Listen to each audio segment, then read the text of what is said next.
Salut! Ça fait longtemps. J'ai des trucs à dire sur le trailer du prochain film. Et comme c'est un trailer et qu'un trailer c'est court, laissez-moi vous dire que dans cette vidéo, il n'y aura pas de chipotage, je ne ferai pas de comparaison entre la VO et la VF, on ne parlera que de ce qui se passe dans le trailer, je ne dirai pas que les cheveux de Zip sont en dentifrice même si je le pense très fort, et enfin, rien de tout ce que je viens de dire est vrai, j'ai menti, bon visionnage!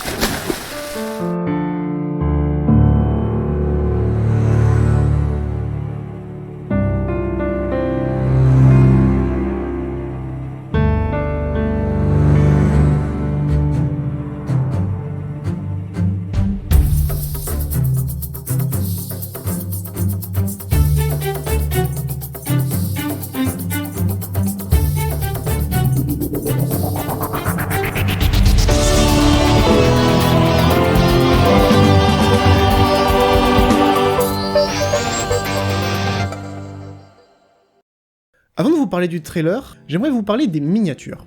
Ma préférée, c'est celle de la chaîne officielle, qui est étrangement différente de celle de Netflix. Et d'ailleurs, sur la page de Netflix France, la police d'écriture est différente de celle sur la page Netflix de base.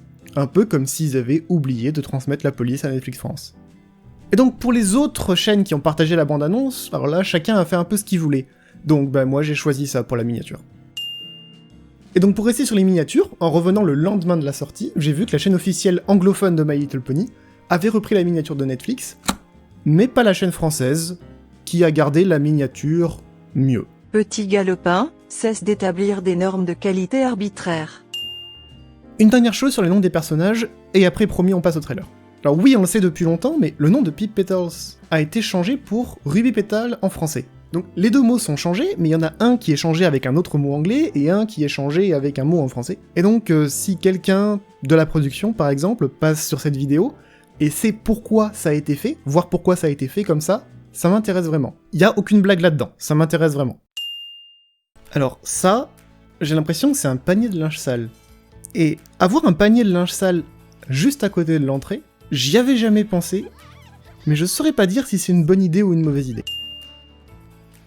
Attendez, stop. Retour arrière. Zoom en I8.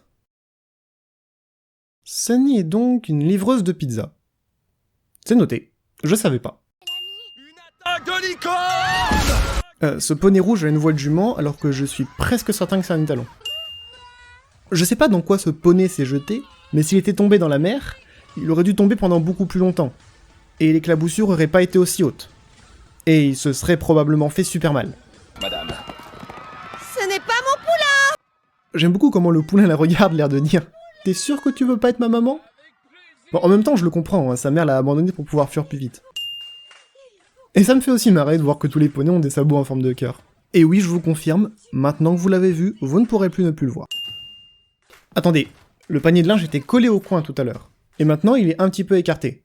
Et vous allez me dire, oui, quelqu'un l'a bougé, par exemple son père pour faire une machine. Oui, d'accord, mais si quelqu'un l'avait bougé, les tissus qui sont dedans devraient avoir changé, ou au moins un peu bougé. Et là, c'est pas du tout le cas. Tiens, je vais peut-être vous apprendre un truc. En anglais, spill the beans, donc littéralement renverser les haricots, c'est équivalent aux expressions vendre la mèche ou cracher le morceau, donc révéler un secret. Moi, ça m'amuse beaucoup. Dans ce contre-champ ici, Izzy est complètement fixe alors qu'elle est en train de parler.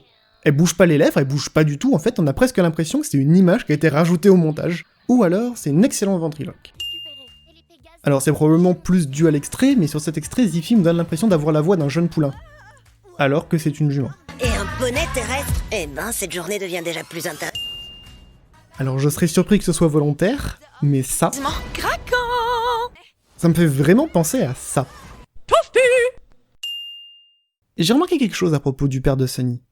Bon, déjà, il lui offre des jouets liés aux anciens poneys, des poneys de toutes sortes, quand pour le reste de la population, les Pégases sont des monstres de films d'horreur, et une seule licorne au milieu d'une ville suffit à provoquer une panique généralisée. Bon d'accord, faut voir la tête de la licorne, mais quand même. À ça on ajoute que la marque de Twilight Sparkle est présente partout chez lui, sur son pendentif, sur le sac de sa fille, sans parler des badges, sur un rideau dans son salon, et j'ai un petit peu de mal à croire qu'il a juste pu simplement acheter tout ça en ville. Si on ajoute à ça le fait qu'il vit en bordure de la ville, et qu'il semble seul à être connecté entre Twilight Sparkle et ses amis, et qu'il soit parvenu à transmettre sa passion peu commune à sa fille, il n'y a qu'une seule conclusion possible. Le père de Sunny a une histoire à nous raconter. Rendez-vous le 24 septembre pour la découvrir. J'imagine. Peut-être. Je suis pas sûr qu'ils aient le temps. Moi j'ai hâte.